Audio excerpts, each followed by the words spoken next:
এই জায়গাটা খুব মনে রাখবেন মা, খুব মনে রাখবেন। কাঁদালে কাঁদিতে হয় এ কথাটা মিথ্যা নয়। তুমি যদি জীবনে কাউকে ঠকিয়ে না থাকো, তুমি জীবনে ঠকবে না। তুমি জীবনে কাউকে না কাঁদিয়ে রাখলে তুমি জীবনে কাঁদবে না। তুমি যদি কাউকে না দেখে হেসে থাকো, দেখবেন অনেকে দুঃখের সময় হাসে না। তুমি যদি এমন স্বভাবের মানুষ হয়েছিলে কোনোদিন, তাই তো আজকে তোমার দুর্গতি এমন হলো। তাহলে কাঁদালে কাঁদিতে হয় এ কথাটা মিথ্যা নয়।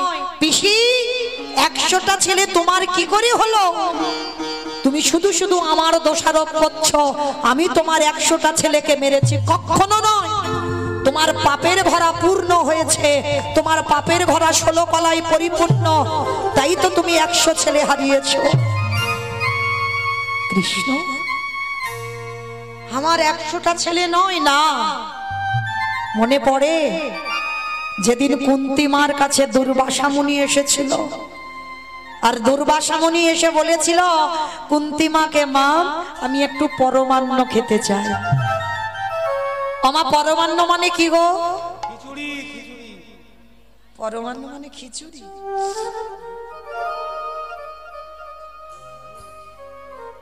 পরমান্ন মানে পায়েস, তাই তো? তাহলে পরমান্ন মানে যখন পায়েস হয়, আজকের দুর্বাসা কুন্তী মার কাছে পায়েস খেতে চেয়েছে। তবে শোন মা, যেমন তেমন করে দিলে আমার হবে না, আমার 100টা সোনার পাত্রে পরমান্ন দিতে হবে। 100টা সোনার পাত্র জোগাড় করেছিল বাবা গান্ধারী মান, হরিবল। কুন্তী মা 99টা, আর 99টা জোগাড় করে একটা পাত্র পাইনি বলে কি করেছিল জানো? ওই গরম ফুটন্ত পায়েস নিজের বক্ষের উপরে ঢেলে দিয়েছে। কি গো মা, পারবেন অতিথি সেবা এমন করে করতে? গরম ফুটন্ত পায়েস একটা স্বর্ণপাত্র পাইনি বলে স্বর্ণপাত্রের থেকে মূল্যবান হলো হৃদয় পাত্র। ওই হৃদয়ে পরমান্নটা ঢেলে দিয়ে দুর্বাসার চরণে নিবেদন করলো। আর দুর্বাসা দেখা মাত্র চমকে উঠেছিল, অসম্ভব! একই রে মা, এই গরম ফুটন্ত পায়েস তুই তোর বুকে ঢাললি কেন? আমি হৃদয় পাত্র বলিনি, আমি বলেছিলাম স্বর্ণ পাত্র। বাবাজি, আমি 99টা জোগাড় করলাম, একটা পাইনি। তাই পাইনি বলে যদি আপনি রেগে যান, যার জন্য আমার হৃদয় পাত্রে আমি দিলাম, গ্রহণ করো। দেখা মাত্র দুর্বাসা বলে উঠলে, তোর এত প্রেম, তোর এত ভক্তি, তোর এত অতিথি সেবা, যা তুই স্নান করে আয়। স্নান করে এলে আমি তোকে বর দেব, তুই 100 পুত্রের জননী হবি। অমায়েরা, একটা পুত্র সন্তানের জন্য 7 ঠাকুরের কাছে যদি মানত করি, আর কোন মা যদি হঠাৎ 100 ছেলের বর পায়, সে মায়ের কত আনন্দ হবে। কুন্তী মা তাড়াতাড়ি করে স্নানে চলে গেল, স্নান করে এলেই আশীর্বাদ পাবে। আর সমস্ত ঘটনাটা শুনে নিয়েছিল গান্ধারী মা। গান্ধারী মা শুনে বাবা চালাকি করতে শুরু করলো। কুন্তীর মতো পোশাক পরেছে, কুন্তীর মতো সেজে মাথায় ঘোমটা দিয়ে দুর্বাসার চরণে এলো। আর দুর্বাসা ধ্যানস্থ ছিল, মাথায় হাত দিয়ে বর দিল যে আমি তোকে আশীর্বাদ দিলাম, তুই 100 পুত্রের জননী হবি হবি হবি। যেই না বরটা দিয়ে দিল, আর বরটা নিয়ে বাবা গান্ধারী মা পালিয়ে যাচ্ছে। আধা ঘন্টা পরে কুন্তী মা এসে বলছে, বাবা আপনি বর দেবেন বলেছিলেন, দেন। সে কি মা, আমি তো বর দিয়েছি, একটু আগে তুই তো আমার কাছ থেকে বর চেয়ে নিয়ে গেলি 100 পুত্রের।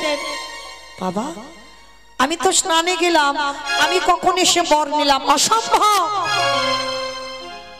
তোর এত লোভ, তোর এত লালসা, একবার আশীর্বাদ নিয়ে আবার দ্বিতীয় মা? না বাবা, আপনার কোথাও ভুল হচ্ছে, আপনি আমাকে বর দেননি। তবে রে পাপিষ্ঠা নারী, আমার ভালো করে মনে আছে আমি তোকে বর দিয়েছি। না বাবা, আপনি 1000 বার বললে আমি একটাই কথা বলবো, আপনি আমাকে বর দেননি। বেশ, তাহলে আমি এই মুহূর্তে ধ্যানস্থ হব। ধ্যানাযোগে বসলো দুর্বাসা, আর ধ্যানাযোগে দেখলো ওটা কুন্তী ছিল না, গান্ধারী চালাকি করে বর নিয়ে চলে যাচ্ছে। ধ্যান ভঙ্গ করে বলে উঠলেন, ওরে পাপিষ্ঠা নারী, ওরে দুরাচারী নারী, তোর এত বড় স্পর্ধা, তুই দুর্বাসার সঙ্গে ছলনা করিস, আমি তোকে ছেড়ে দেব না। এই মুহূর্তে আমি তোকে অভিশাপ দিলাম। কুন্তীর মাথায় হাত রেখে বর দিল, তুই পঞ্চপুত্রের জননী হবি। তোর হবে 3টে সন্তান, যুধিষ্ঠির, ভীম, অর্জুন। মাতৃর হবে 2টো সন্তান, নকুল, সহদেব। আর মাতৃর মৃত্যুর পর সবাই ত্রিভুবন জানবে তুই পঞ্চপুত্রের জননী। আর আমি গান্ধারীকে অভিশাপ দিলাম, যেমন আমার সঙ্গে ছলনা করলো, তোর 5টা ছেলের হাতে ওর শত শত পুত্র নিধন হবে হবে হবে। আমার কথাটা কে বললো? মৌমিতা। ভগবান কৃষ্ণ কুরুক্ষেত্রের মাঠে দাঁড়িয়ে গান্ধারী পিসিকে বলল, পিসি, 100টা ছেলে কি তোমার বলে মনে হচ্ছে? তাহলে যেটা তোমার ছিল না, যেটাকে তুমি চালাকি করে চুরি করে নিয়েছো, তাহলে চোরের ধন তো বাটপাড়াই নেই, কেন মিথ্যাই আমার দোষারোপ করছো? গান্ধারী বলল, কৃষ্ণ, আমি মানি না তোর কথা, আমি বিশ্বাস করি না তোর কথা, আমি তোকে ছেড়ে দেব না। পিসি, আবারও ভুল করছো তুমি। শুধু এই অপরাধ নয়, তোমার পাপের ঘরা পরিপূর্ণ। মনে করে দেখো, 108 জনম আগে একটা মাকড়সার ডিমকে তুমি টিপে মেরেছিলে। আমার এই জায়গাটা একটু শুনে রাখো। ওই যে মাছ পিস পিস করে কেটে তেলে ভাজছো না, তাহলে কি হবে ভাবতে পারছো? গান্ধারী একটা মাকড়সার ডিমকে মেরেছিল, তার গতিটা কি হলো দেখো। 108 জনম আগে এই অন্ধ ধৃতরাষ্ট্র আর গান্ধারী এরা স্বামী স্ত্রী বিবাহ করে বাসর সজ্জায়, মানে ফুলসজ্জার রাত, শয়নে যাবে। আর হঠাৎ ব্রাহ্মণী দেখলো উপরে একটা মাকড়সা বেয়ে যাচ্ছে। সঙ্গে সঙ্গে ব্রাহ্মণী বলল, হে ব্রাহ্মণ, তুমি আর আমি পালঙ্কে যদি শয়নে যাই, সুখের নিদ্রায় যদি থাকি, ঘরে কেউ নেই, কিন্তু মাকড়সা যে দর্শন করবে, তাই মাকড়সাটাকে পেড়ে দাও। ব্রাহ্মণীর বায়না থামাতে ব্রাহ্মণ পেড়ে দিল মাকড়সা। আর যখনই মাকড়সাটাকে পেড়ে দিল, ওই মাকড়সার, দেখবেন মা, অনেকে দেখেছেন বড় বড় মাকড়সা যখন বেয়ে যায় না দেওয়ালে, পেটের মধ্যে সাদা রঙের একটা থলি থাকে না, কি মা দেখেছো? ব্রাহ্মণী কি করেছিল? মাকড়সাটাকে ধরে ওই পেটে থেকে থলিটা টেনে ছিঁড়ে নিয়েছিল। আর ছিঁড়ে নিয়ে ওই থলিটাকে মাটিতে আছাড় দিল। আর যখনই আছাড় দিল, ছোট্ট ছোট্ট ডিম বার হলো। আর ব্রাহ্মণীর আনন্দ হলো, যদি ডিমগুলোকে মারতে পারতাম। বাম পায়ের বৃদ্ধ আঙুল দিয়ে ওই ডিমগুলোকে একটা একটা করে টিপে টিপে মারছে। মাকড়সাকে মারিনি, ডিমগুলোকে মারছে। মাকড়সা দেওয়ালে বসে বসে কাঁদছিল, হে দয়াময়, তুমি আমার মনুষ্য কুলে জন্ম দাওনি, তুমি আমার দিয়েছ ক্ষুদ্র প্রাণ, কোন মুহূর্তে চলে যায়, কিন্তু আমি তো কোনো অন্যায় করিনি। কিসের জন্য ওই ব্রাহ্মণী আমাকে মা ডাক থেকে বঞ্চিত করে দিল? আমার সন্তান না পৃথিবীর আলো বাতাস পেল না, কিসের জন্য? তবে আমি মাকড়সা বলে ছেড়ে দেব না। ওই ব্রাহ্মণীকে আমি অভিশাপ দিয়ে রাখলাম। আজ যেমন আমি পুত্র শোক আমি ভোগ করব, আমার সন্তানদের মৃত্যু দর্শন করছি, আমার ছেলেগুলো ছটফট করে মরে যাচ্ছে, আমি ওই ব্রাহ্মণীকে অভিশাপ দিলাম, ওকেও আমার মতো একদিন এইভাবে পুত্র হারাতে হবে হবে হবে। একটা মাকড়সা অভিশাপ দিল 108 জনম আগে। ভেবে দেখেন মা, আমরা মনে মনে করি এ জন্মে অপরাধ করলাম, হয়তো সামনের জন্মে হবে বা তারপরের জন্মে হবে, বলে না। যদি তোমার পূর্ণের ঘরা পূর্ণ থাকে, কিন্তু কর্মভোগ করতে হবে বাবা, কোনো না কোনো জন্মে। এ জন্মে হয়তো তুমি অনেক পূর্ণ সঞ্চয় করেছো, যার জন্য তুমি কষ্ট পাবে না। যে অন্যায় করবে সেই অপরাধ তোমাকে ভোগ করতে হবে হবে হবে। সেটা বাবা 110 বছর পরে হোক, 110 জন্ম পরে হোক, বা কোনো না কোনো জন্মে তোমাকে পাপের শাস্তি পেতেই হবে। তো আজকে যেটা গান্ধারী পাচ্ছে 108 জন্ম আগে যে পাপ করলো, আজকের কৃষ্ণ বলছে পিসি তুমি কাঁদলেও আমার করার কিছু নাই, কারণ এই পৃথিবীতে কেউ আমার আপন নয়, কেউ আমার পরও নয়। কর্মফল সবাইকে ভোগ করতে হবে। ত্রেতা যুগে রঘুপতি রামচন্দ্রকে সরুজ নদীর জলে প্রাণ ত্যাগ করতে হলো, ভগবান কৃষ্ণচন্দ্রকে জরা ব্যাধির তীরে, ভাগবত বলছে 125 বছর বয়সে জরা ব্যাধির তীরে দেহ ত্যাগ করতে হলো। চৈতন্য মহাপ্রভুকে 48 বছর বয়সে বাবা দেহ সংবরণ করতে হলো। কি গো মায়েরা, ভগবান নিজে নিজেকে ছেড়ে দেয়নি, আর আপনারা আমরা কি ছেড়ে দেবে মনে করেছো? না জানি ভগবান আমাদের বিচার কি করে রাখবে। আজকে গান্ধারী রেগে গিয়ে বলল, কৃষ্ণ আজ যেমন আমার কুরু বংশ ধ্বংস হলো, আমি তোকে অভিশাপ দিলাম। ওরে কৃষ্ণ রে, এই জন্য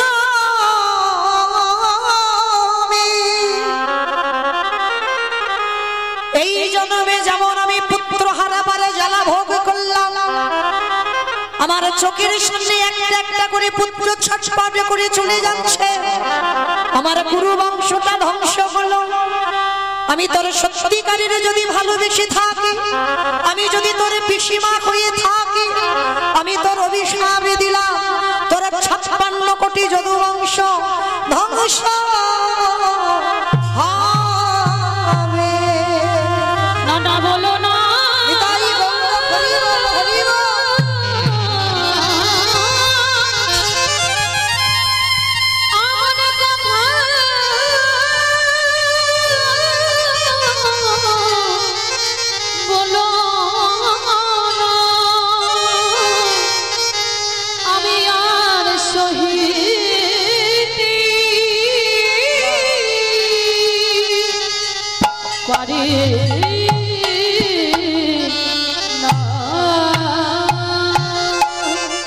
কৃষ্ণ তোর 56 কোটি যদু বংশ ধ্বংস হবে। ও মায়েরা, এই পৃথিবীতে ভালো করে লক্ষ্য করে দেখেন, যত ঝামেলা যত চাপ আমার সব ভগবানের উপরে, তাই নয়?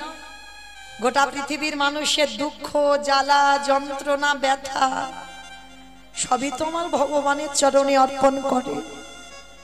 ভগবান কিন্তু জানতো কুরুক্ষেত্রের মাঠে আমাকে ধর্মরাজ্য প্রতিষ্ঠা করতে গেলে আমাকে বাবা নিজ সন্তান বলিদান দিতে হবে। তাতেও আমার ভগবান পিছপা হয়নি, মাথা পেতে নিয়েছিল যে না জানি আমাকে কতজন অভিশাপ দেবে। ওই কুরুক্ষেত্রের মাঠে যেমন মায়েরা প্রত্যেকটা বিধবা নারী কৃষ্ণকে অভিশাপ দিল, আমাদের যে যন্ত্রণা তোমাকেও ওই যন্ত্রণা পেতে হবে। প্রত্যেকের অভিশাপ আমার ভগবান মাথা পেতে নিয়েছিল। তাহলে লক্ষ্য করে দেখেন মায়েরা, এই যে আমরা বলি না যে ভগবান কারণ নিজস্ব ব্যক্তিগত সম্পদ না, এইটা জীবনে ভুল ভাববেন না কোনো দিন। এই যে আমরা কীর্তনিয়ারা কীর্তন গাই মানে কি ভগবান শুধু আমাদের হয়ে গেছে? যদিও বা আপনাদের একটু হয়, কীর্তনিয়াদের মোটে নয়, এদের তো মোটেই নয়। তাহলে ভগবানকে যে ভালোবাসার মতো বাসে, যে ডাকার মতো ডাকে, ভগবান তার ওগো ডাকার মতো ডাকলে তাদের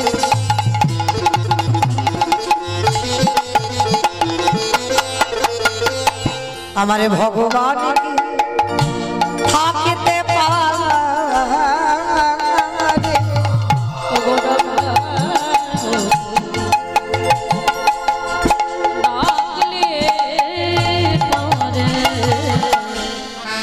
ভগবান কি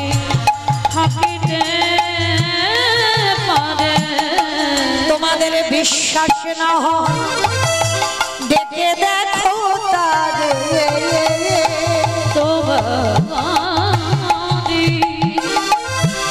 বিশ্বাস নহয় ডেকে দেখো তারে ডাকার মতো ডাকিলে পরে আমার ভগবান কি থাকিতে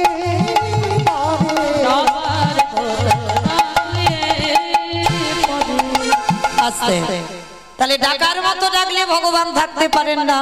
তাই সেই চৈতন্য মহাপ্রভু নবদ্বীপের মাটিতে দাঁড়িয়ে এই কলির জীবকে উদ্ধার করবে বলেই আজকের আমার ভগবান কি করছে জানো?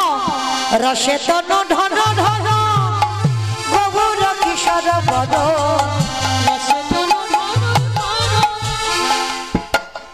উলু কই গো?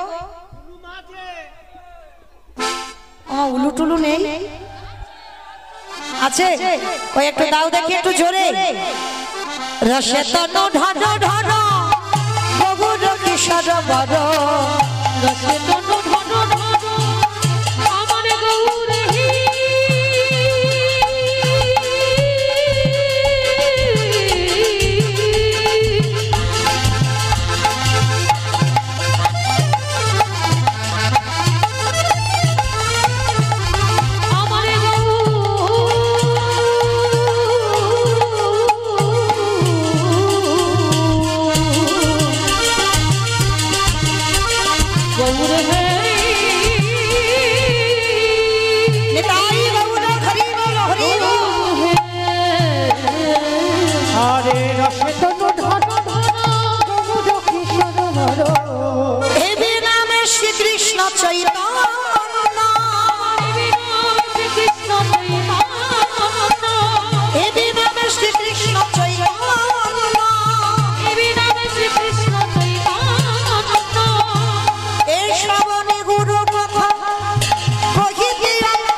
তাহলে নবদ্বীপের মাটিতে আমার চৈতন্য মহাপ্রভু ভক্তদের নিয়ে বাবা সুরধ্বনি গঙ্গার তীরে ধুলায় গড়াগড়ি যাচ্ছে।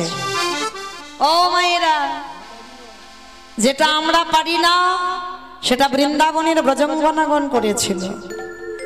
আর এইখানে একটা কথা মনে রাখতে হবে, যদিও বা বেশিরভাগ আমরা নারী জাতি, কিন্তু যে কজন পুরুষ আছেন আপনারা যেন মনে করবেন না যে আপনারা পুরুষ। এইটা মনে রাখবেন, পুরুষ আপনারা নন, পুরুষ একজন আমার অনাদিরাদি গোবিন্দ।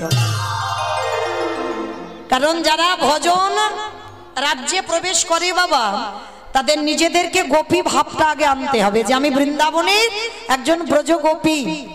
আর এই ভাব যদি তোমার মনের মধ্যে না আসে, তোমার কীর্তন শোনা বেকার, কীর্তন গাওয়া বিফল, সবটাই নষ্ট। তুমি যদি ভগবানের আন্নিকেও বসো, যদি আসনে বসো না, তোমাকে মনে করতে হবে আমি বৃন্দাবনের একজন ব্রজগোপী। আর ব্রজগোপীর আনুগত্যে যদি তুমি ভজন করতে পারো, তুমি নিজেকে যদি মনে করতে পারো যে আমি বৃন্দাবনের একজন গোপী মানে নারী, তাহলে তোমার ডাক তাড়াতাড়ি ভগবানের কাছে যাবে। কেন না, ভগবান সব থেকে বেশি ভালোবাসে বৃন্দাবনের ব্রজগণাদের। কেন? যাদের ভালোবাসায় কোনো স্বার্থ ছিল না। বৃন্দাবনের ব্রজগোপীরা বলেনি কোনোদিন কৃষ্ণ ছেলের পরীক্ষার রেজাল্ট যেন ভালো হয়। বৃন্দাবনের ব্রজগোপীরা বলেনি কোনোদিন যে যেন আমার ছেলের একটা চাকরি হয়। তাদের একটাই সুখ ছিল, কৃষ্ণের সুখে সুখ। কারণ তার প্রমাণ আছে না, সেই যখন গোবিন্দের মাথার ব্যথা হলো, শিরোপীড়া, মানে এত মাথার যন্ত্রণা না, পৃথিবীর যত ওষুধপত্র ওঝা বৈদ্য কবিরাজ কেউ ভালো করতে পারেনি। ভগবান চালাকি করে নারদকে বলেছিল, নারদ ভালো তখন হবে যদি তুমি ব্রজগোপীদের পদধূলা এনে দিতে পারো। নারদ বলেছিল অসম্ভব, ঠাকুর কেউ দেবে না পাত ধুলা তোমার মাথায়।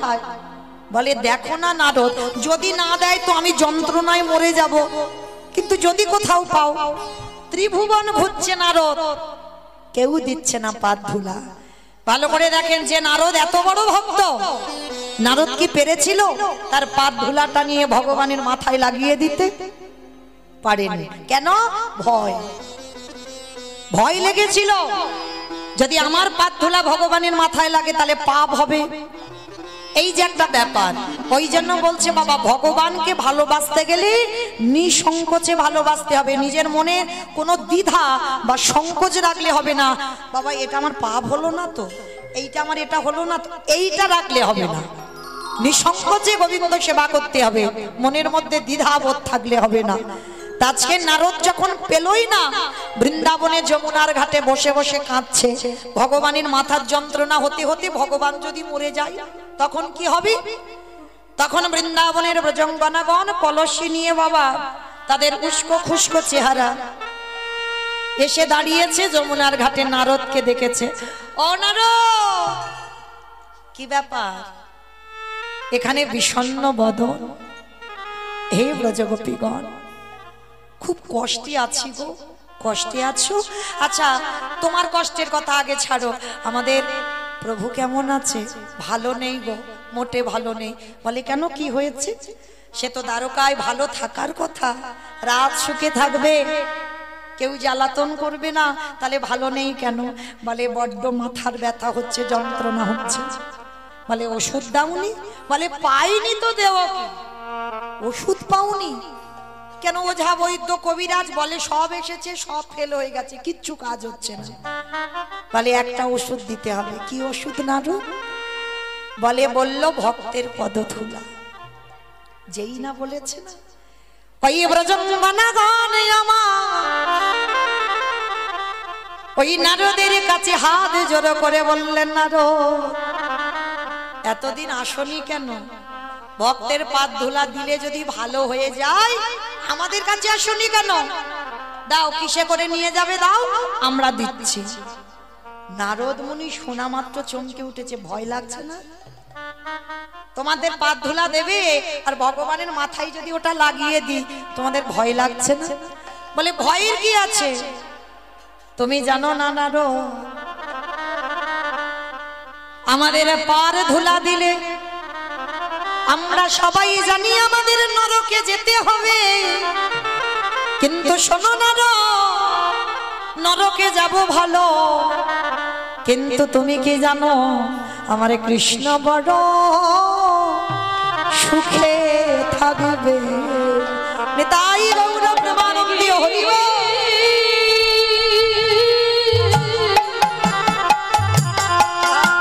নরকে গিয়ে শান্তি পাবো, আমাদের কৃষ্ণ বড় সুখে থাকবে। তাহলে কৃষ্ণের সুখের জন্য যদি আমাদের নরকে যেতে হয়, হাসতে হাসতে রাজি। তখন ওই নামাবলী পেতে দিল। আর দেখবেন নামাবলীতে আছে না গোপীদের পদচিহ্ন। নারদ মুনি ওই 8 জন সখীর পাদ ধুলা চাগাতে পারছে না, মানে এত ভারী। আমার পায়ের তলায় কতটুকু করে ধুলো থাকে, পাচ্ছে না। ব্রজগোপীগণ বলছে পারবে না নারদ, দাঁড়াও। 8 জন সখী যেই না স্পর্শ করেছে, নারদের মাথায় তুলে দিয়েছে। আর নারদ মুনি গিয়ে কি করলো জানো? ওই ভক্তের পদ ধুলা নিয়ে আমার গোবিন্দের মাথায় লাগাইয়ে দিল। আর যতটুকু বেশি হলো ততটুকু একটা জায়গায় রেখেছে। আর তার থেকে হলো বাবা এই গোপী চন্দনের জন্য। যে গোপী চন্দন আমাদের কপালে দেওয়া, এটা বাবা কোনো গল্প কথা নয়। তোমার ডাক্তারের ওষুধ যদি ভালো না হয়, তোমার মাথার যন্ত্রণা, আমি হরিবাসরে বলে যাচ্ছি, ভক্তি ভরে হা কৃষ্ণ প্রাণ কৃষ্ণ বলে আমার ব্রজঙ্গনাদের একটু নাম স্মরণ করে যদি ওই ব্রজগোপীদের পাদ ধুলা থেকে যেহেতু গোপী চন্দনের জন্ম হলো, যদি একবার কপালে লাগাতে পারো না, তোমার ওষুধ লাগবে না। ওই গোপী চন্দন দিলেই তোমার মাথার যন্ত্রণা ভালো হবে। তাই গৌর প্রেমানন্দে হরি বল। হরি বল, হরি বল। তাহলে আজকে সেই চৈতন্য মহাপ্রভু জানে চাইলে পাবো না, ওই জন্য গড়াগড়ি যাচ্ছে। আর কি করছে জানো? কেহ বলে পুরবেতি রাবণ বধিলা। আমা উলু কই? কেহ বলে পুরবেতি রাবণ বধিলা।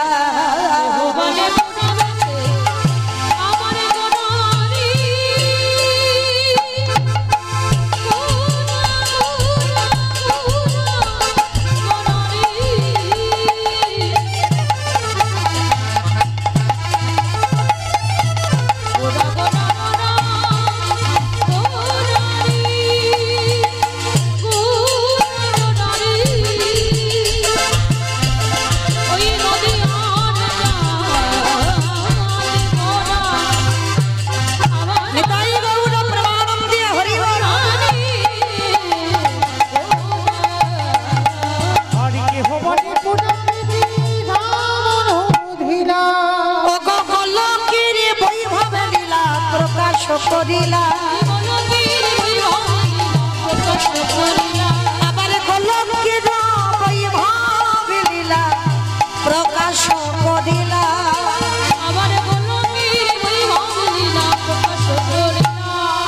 শ্রী রাধার ভাবে গোটাইয়া বতালা।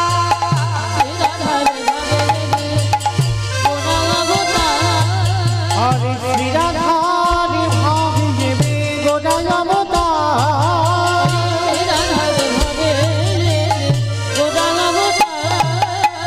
হরে কৃষ্ণ নামে গৌ করিলা প্রসাদ।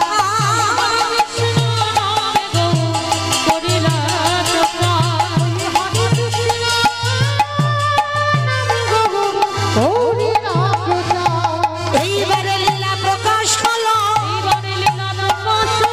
এইবারে লীলা প্রকাশ হলো। গোলকের বৈভবে লীলা প্রকাশ করিলা।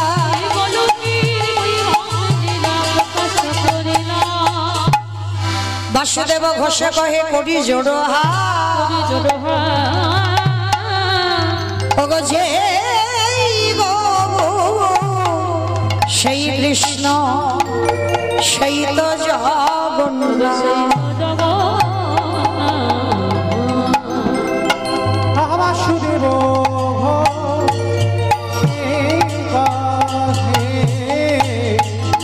এইবারে লীলা প্রকাশ হলো।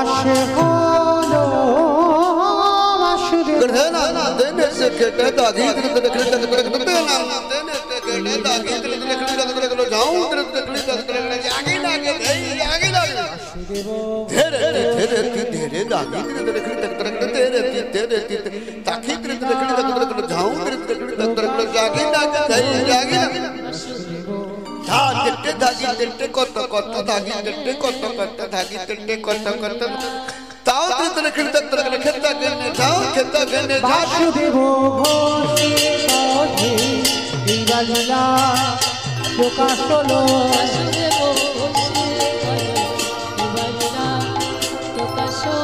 বাসুদেব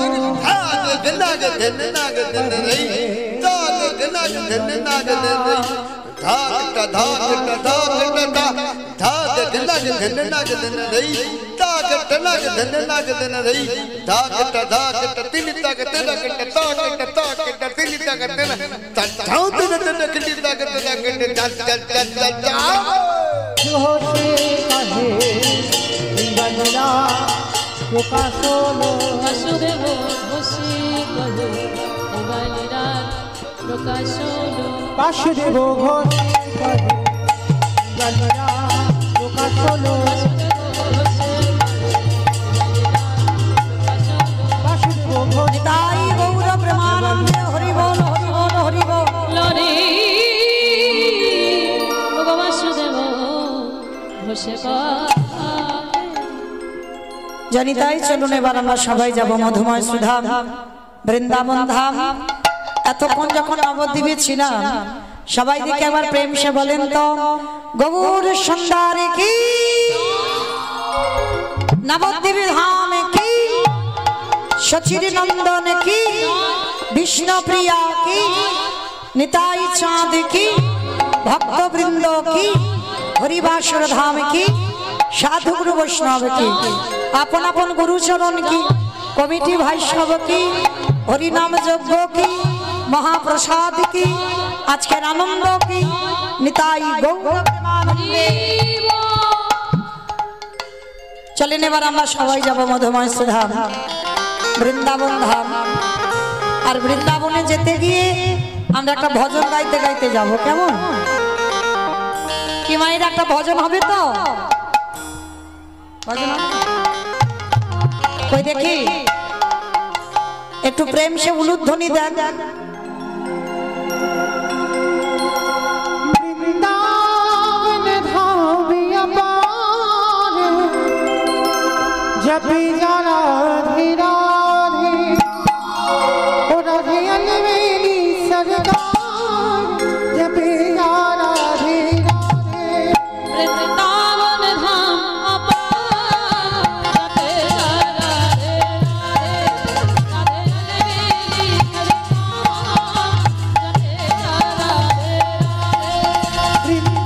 राधे राधे राधे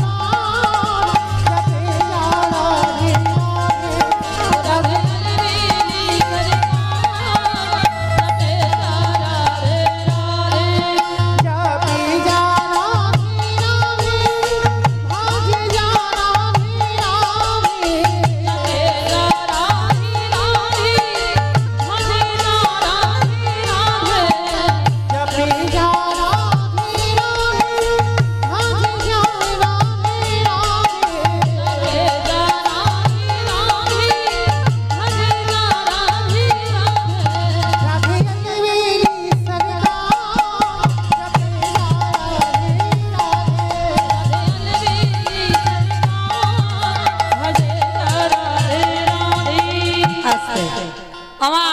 সম্প্রদায় যাব আপনারা যাবেন না যাবেন যারা যারা যাবেন কই দেখি একবার সবাই হাত দুটো তোলো তো দেখি একবার সবাই এইদিকে আমার দাদা ভাই বাবা ঠাকুর ভাইরা যারা আছেন সবাই একবার হাত দুটো দেখি তোলেন সবাই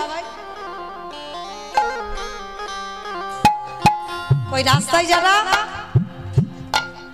ওই হাত আসেনি সবাই একসময় তুমি সব ধসে যাচ্ছে কেন ধসে গেলে হবে না তো তলো দেখি সবাই একসঙ্গে তালে তালি করো তালি কেমন तू वृंदावन में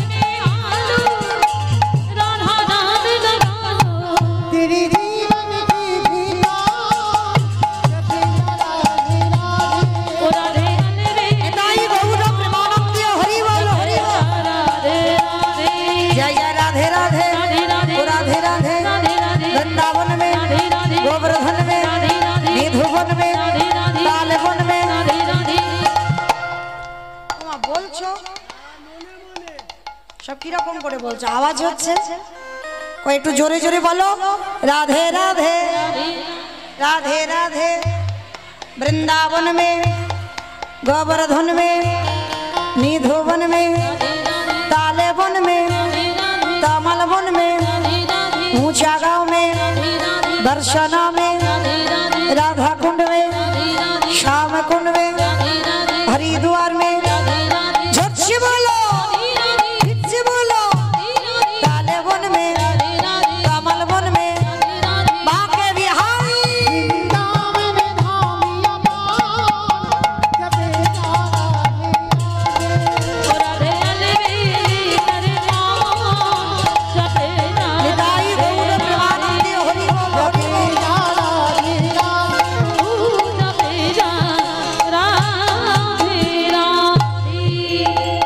बोलो राधा रानी की